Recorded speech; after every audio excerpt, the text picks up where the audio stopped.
Welcome to our YouTube channel. Video को like करें, हमारे चैनल को सब्सक्राइब करें, बेल आइकन जरूर प्रेस करें हमारी न्यू वीडियो सबसे पहले देखने के लिए। अस्सलाम वालेकुम, JTT में खुशामदीद। बिस्मिल्लाहिर्रहमानिर्रहीम। आज जैसे का मौसम है ना, मसलन आप जो कि धूपें निकलनी शुरू हो गई हैं, तो चाहिए कि सब तकरीबन ये बच्चों को भी दें। आप गाजर का जूस, ऑरेंज का निकाल के इसमें चुकंदर काट लें, आप इसमें अनार डाल लें, क्योंकि ये मौसम अब है कि जूस पिया जाए और तो ये ज़्यादा बेहतर होगा सेहत के लिए। तो घर में ज़रूर भी आप ताज़ा फ्रेश जूस निकालें और बच्चों को भी दें और आप बड़े भी पिए। इससे खून बहुत जल्दी बनता है और ये वैसे भी सेहत के लिए बहुत अच्छा होता है।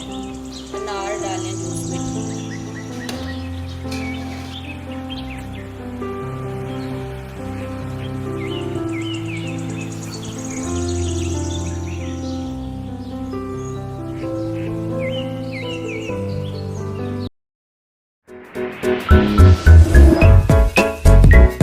Don't forget to like, subscribe and share the videos.